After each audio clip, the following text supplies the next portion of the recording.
Caras congressistas, caros congressistas, eu queria agradecer ao presidente, doutor e professor Eduardo Pessoa, pelo convite honroso e pela oportunidade de estar diante das senhoras e dos senhores para trazer uma reflexão nessa tarde. Eu confesso que depois da apresentação do professor Juliano, eu senti uma leve necessidade de ir embora. Eu fiquei um pouco amedrontado. Depois, com a apresentação da professora Fabiana, eu relaxei um pouquinho e falei assim, eu acho que eu vou ficar. Mas depois da apresentação do professor Bosco, eu já fiquei mais relaxado. Falei assim, eu acho que eu vou dar conta. Então, peço a vibração de todos, né, para que a gente consiga prosseguir nisso. Bom, eu não vim falar do sexto sentido, I see dead people, não. Eu vim falar de algo um pouco mais concreto, que faz parte do nosso cotidiano, algo mais real. Eu vim falar de saúde e espiritualidade. E começo com a seguinte reflexão, do Roger Schultz. Em todo ser humano existe um pedaço de solidão que nenhuma intimidade humana consegue preencher. É ali que o espiritual nos encontra. Muitos tentam preencher esse vazio com carros importados, casas, viagens, uma publicação na Nature, álcool, drogas e todos os tipos de vício. O fato é que existe essa lacuna em você, existe esse vazio e não importa se você está ao lado de uma multidão, nada irá preencher esse vazio. E o mais curioso, nos momentos mais cruciais e decisivos da sua vida, incluindo o momento final dela, a sua morte, haverá esse espaço. Portanto, o tema espiritualidade não é um tema opcional. Ele faz parte da nossa natureza psíquica. Ele faz parte do nosso modo de viver. Mas eu gostaria de trazer uma contribuição desse livro, Espiritualidade e Saúde, e falar um pouquinho da dimensão afetiva. Depois de Paul Ekman, divertidamente, Damásio, o erro de Descartes, a nova vedete da neurociência é a neurobiologia das emoções. Está todo mundo estudando dimensão afetiva. Emoções, sentimentos, estados de humor, mas eu acho interessante essa definição. A nossa dimensão afetiva, emoções, sentimentos e estados de humor, segundo Elie Chamiot no Manual de Psiquiatria, nos permite ser afetados. Essa mesa não é afetada. Você pode dizer qualquer coisa a ela. Você pode ter qualquer tipo de interação com ela, ela não será afetada. Isso não ocorre com um ser vivo, isso não ocorre com um ser humano. O ser humano é afetado. Ele é afetado de todos os modos, visíveis e dos que nós não podemos ver. E essa capacidade, a dimensão afetiva, nos permite ser afetados pelo nosso pequeno mundo do cotidiano. E também, é preciso dizer, um mundo carregado de limitações. Por quê? Porque o nosso cotidiano, o nosso universo, o nosso mundo está inserido em uma cultura, em uma língua, em uma classe social. Mas eu quero chamar a atenção para essa dimensão afetiva, porque ela nos permite ser afetados por tudo o que existe no momento presente.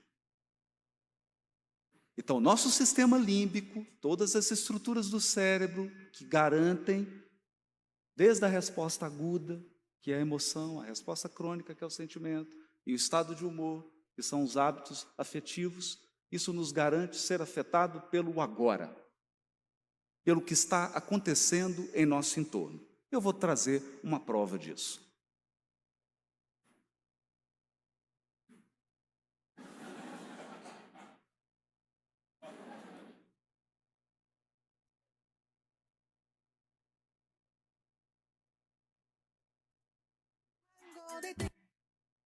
Bom, a paciente que chega e a médica e o médico que tratam possuem uma dimensão afetiva. Essa paciente, ela não é um ponto vagando no universo. Ela possui um parceiro afetivo, muitas vezes ela tem filhos, ela tem família, ela tem seu ambiente profissional, ela tinha sonhos. A vida dela tinha um curso. E como diz o meu conterrâneo, Carlos Drummond de Andrade, no meio do caminho tinha uma pedra. E essa pedra, no caso, o câncer de mama. Então ela chega profundamente afetada. E não vamos fingir que o médico, a médica, também não são afetados. Somos afetados. Fomos afetados porque filogeneticamente nosso cérebro se desenvolveu para sermos afetados. Você pode não admitir, você pode jogar isso para debaixo do tapete, você pode fingir que isso não está acontecendo, mas você é afetada, você é afetado por isso. No entanto, nós temos uma dimensão espiritual, e eu não tenho a menor pretensão de localizá-la no cérebro, que revela o vir a ser, as possibilidades, nossa abertura para o mundo, a nossa realidade infinita, a nossa conexão com todas as coisas, a nossa transcendência. Tem algo que é exclusivo do ser humano. O ser humano tem a possibilidade de ser o que ele ainda não é. Por mais que eu admire o João de Barro, ele sempre vai construir a sua casa do mesmo jeito. Não há nada que possa definir ou limitar um ser humano. É por isso que, depois de passar por um trauma, você se redefine. Você se torna uma outra pessoa. A professora Fabiana citou isso. O clamor da paciente dela. Eu não quero somente sobreviver. Eu agora quero uma outra vida. Eu quero um vir a ser. Eu quero possibilidade. Eu quero um caminho. Isso é espiritualidade. Espiritualidade é abertura. Espiritualidade é a capacidade de vir a ser, de se tornar, de transcender. Biomarcadores nos dão o presente. Espiritualidade nos dá o futuro. Eu acho relevante deixar isso bem claro para a gente entender do que nós estamos falando. Anyone, living or dead, who would you choose? Kylie Minogue. Marilyn Monroe. Oh, God, I wouldn't have a clue. I know, straight up. Paul Hogan. Kim Kardashian. No. I'd like to have dinner with Justin Bieber. What? He's not coming to my house. I'd have Bob Hawke. Dave Hughes. Barry Humphries. Jimi Hendrix. People who have made a difference in the world, maybe Nelson Mandela at the dinner table. I don't know what he's going to say. I'm scared. If you could have dinner with anyone in the world, who would you choose? Probably our whole family, like our whole extended family. Mum and Dad. Mum and Dad. Does it have to be a celebrity? Could it be family? We love it. We talk about how school is. We ask Mum and Dad how their day was. Family. Yeah, Mum and Dad. Family. Who would you like to have dinner with? They just want to be with us while they're eating food, which is pretty cool. They see us above everything. I'm gonna get... Yeah. Yeah. Bit of a message in it for me. Yes.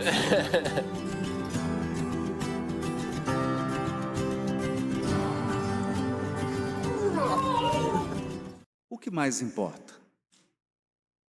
Qual é a sua prioridade? Para onde você está indo? Como você quer viver? O que você quer construir? Isso é espiritualidade.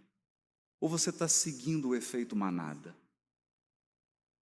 Eu tenho aprendido, toda vez que falo sobre esse tema, as pessoas estão obcecadas em ser melhores, melhores do que alguém.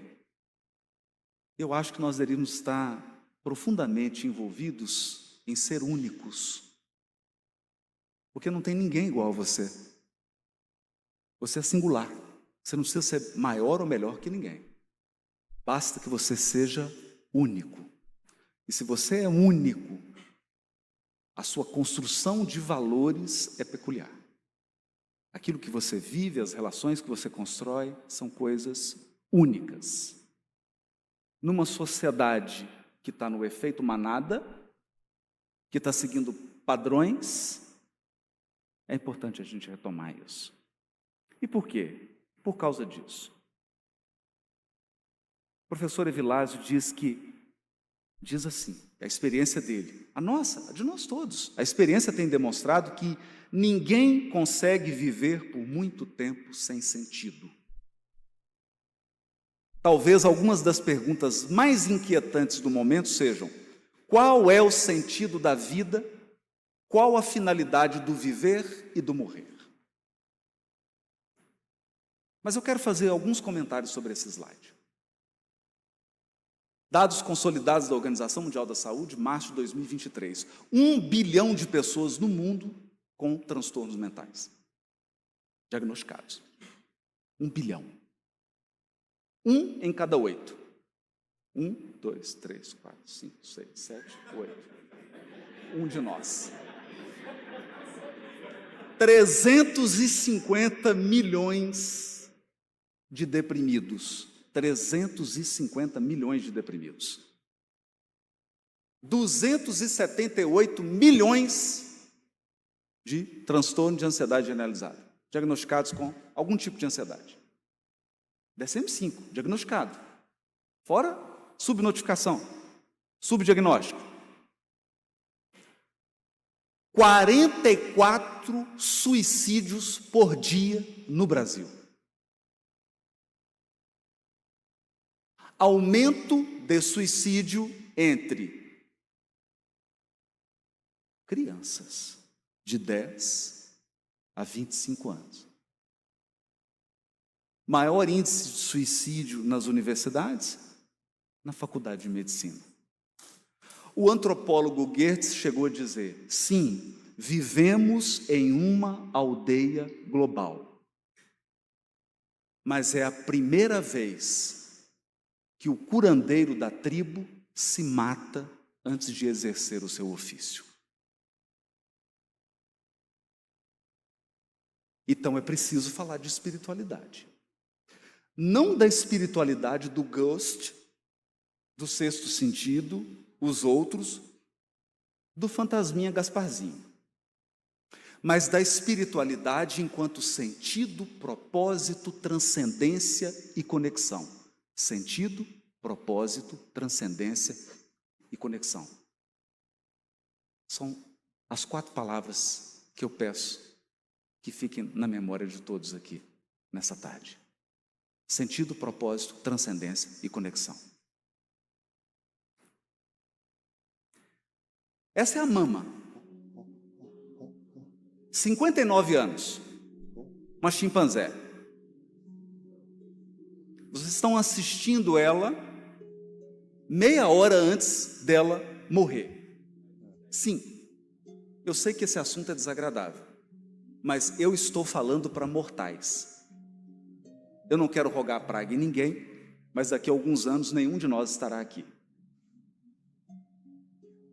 No entanto, eles acreditavam que ela tinha uma depressão endógena e chamam esse homem que cuidou dela por 20 anos. 20 anos. No primeiro momento, ele tenta um contato, até que ela o reconhece.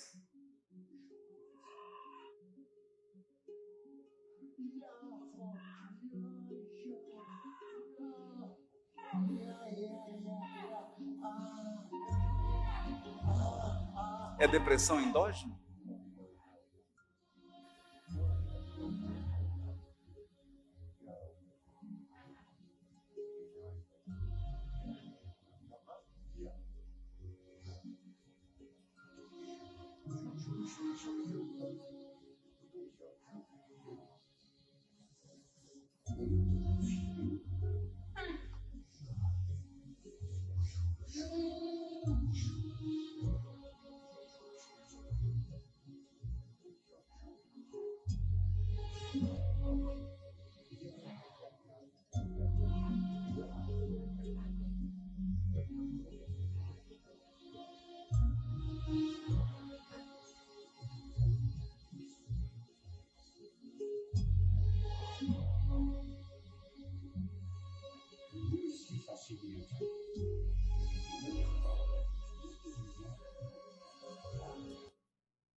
Eu só quero comentar um pouquinho antes do próximo slide.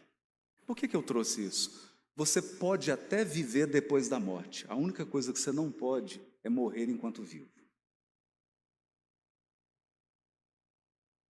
E eu sei por experiência em família, que a paciente com câncer de mama, ela chega morta no consultório. E muitas vezes, mesmo depois da remissão, espero estar usando o vocabulário correto que o professor Eduardo me ensinou. Mesmo depois da remissão, ela continua morta. Ela continua morta porque ela tem dúvida, né, Assunção? Ela tem dúvida se o parceiro dela continua fiel, se o parceiro dela ainda a ama, se ela ainda é desejada, se ela ainda é bonita. Se ter perdido o cabelo implicou em quantos % da identidade dela? Quanto foi arrancado dela pela doença? O que eu preciso tirar no seu corpo para que você deixe de ser você? A sua identidade é construída com base em quê? Então eu venho trazer aqui uma reflexão da psicologia existencial e da psicologia positiva sobre conflito existencial. O conflito existencial é um conflito que vem de preocupações da existência da pessoa no mundo. É você hoje, agora, no Brasil de hoje, nesse contexto de hoje, político, econômico, social, é o seu contexto, é você aí, no mundo, no seu mundo. 3 conflitos. Todos nós aqui temos, todos. O primeiro, a morte. A nossa finitude. A nossa sociedade, o nosso tempo é o único tempo que não tem coragem de lidar com a morte. Com a finitude. E muitas vezes a gente luta desesperadamente, sabendo chegou a hora de jogar a toalha. Não há o que fazer. Viver mal lutando com a morte ou morrer bem? Segundo conflito, a liberdade. Eu sou autônomo ou dependente? Quais os tipos de dependência eu tenho? E o terceiro conflito, a solidão. Isolamento, sociabilidade. E, por fim, a falta de sentido para a vida. O problema é que no consultório, seja ele psicológico, seja ele médico, o conflito da médica e do médico se confunde com o conflito da paciente. Os conflitos se misturam. Nós somos treinados para meta-análise, para epidemiologia, para bioestatística, mas eu tenho certeza, me perdoe se eu estiver fazendo uma generalização precipitada, eu pelo menos não, eu acredito que nenhum de nós aqui foi preparado para viver. Preparado para lidar com as próprias emoções. preparado para lidar com o medo da morte, preparado para lidar com a solidão, preparado para lidar com a falta de liberdade, preparado para lidar com os momentos da vida em que você perde o sentido. Por quê? Porque o sentido era o seu casamento e você está vivendo um divórcio. Porque o sentido era morar numa cidade e você foi transferido para outra. Porque o sentido era conquistar uma posição na carreira e não foi possível. Porque o sentido era o seu filho e você o perdeu. O sentido era a sua filha e ela morreu. Como construir sentido depois disso? Bom, esse homem, Abraham Maslow, no seu livro, Towards a Psychology of Being, de 1962, ele fala sobre um conceito de autorrealização. Espiritualidade é autorrealização. Porque eu não posso tocar. Espiritualidade é o essencial, e o essencial é invisível aos olhos. Autorrealização é invisível, é intangível, não é mensurável, não tem teste estatístico, nem a nova, pode usar todas. Uma vez satisfeitas as motivações básicas, fisiológicas do indivíduo, uma vez que ele satisfaz isso, o indivíduo tenta satisfazer suas necessidades superiores. O Maslow entendia como necessidades superiores: segurança, amor, pertencimento, identidade, autoestima. Aqui nós estamos na dimensão psicológica. Psicológica. E quando eu adoeço, e eu adorei isso aqui, por isso que eu animei, depois da fala do professor Bosco, já animei, porque, ainda bem que ele disse, nós estamos tratando o câncer ou o paciente?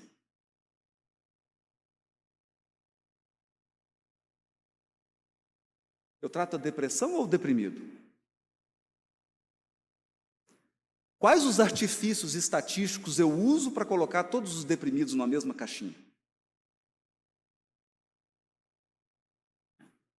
Então nós temos essas necessidades: amor, pertencimento, identidade. Não? Nenhuma paciente nunca trouxe isso? Quem sou eu agora?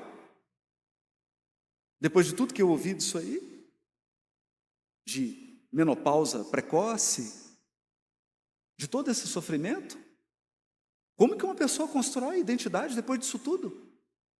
E como você lida com alguém que está sofrendo isso? Será que isso não impacta a sua identidade? Será que você pode simplesmente ir assim para o consultório e ir tratando um ser humano e acreditando que você não será afetado? Que isso não vai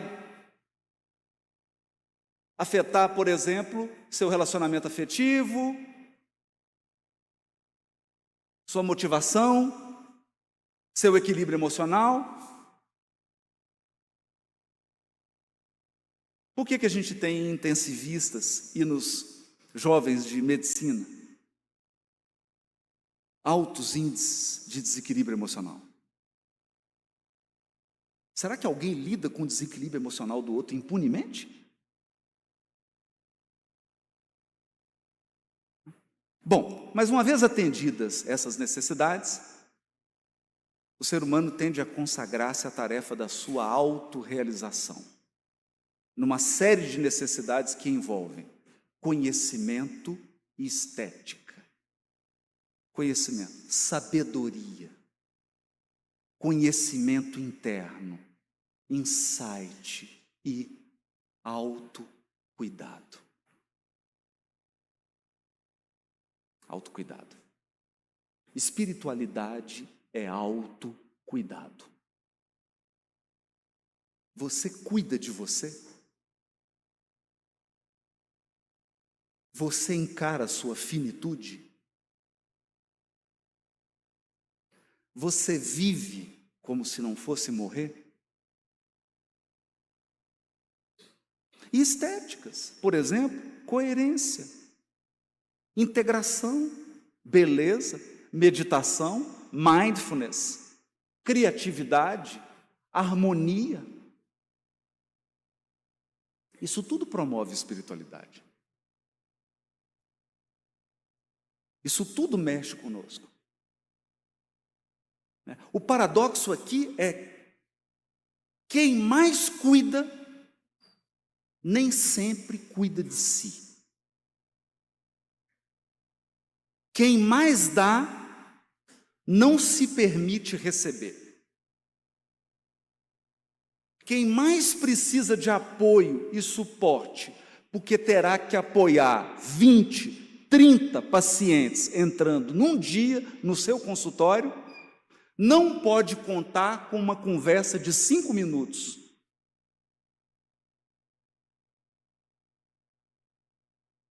Eu não conheço da área médica, mas na área jurídica, se você chegar para alguma colega e para algum colega e falar assim: você tem 5 minutos? Eu estou me sentindo um pouquinho angustiado hoje. A pessoa já dá uma olhada assim,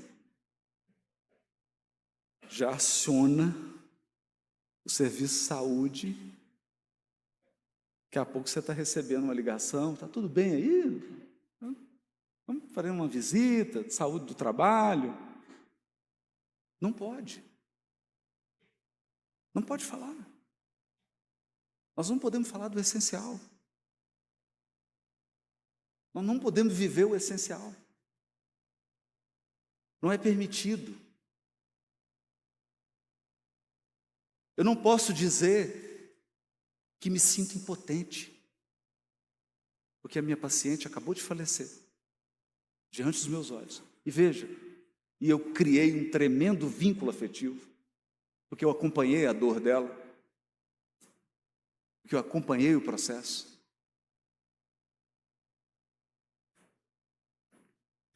Então, resumindo, espiritualidade é abertura, transcendência, conexão ao todo, pertencimento universal e, quem sabe, eternidade. Eu espero que eu tenha conseguido sensibilizar para essa nova dimensão da espiritualidade. Porque para quem perdeu quase tudo para o câncer, perder a esperança seria devastador. Muito obrigado pela atenção de todos. Eu acho que consegui, né?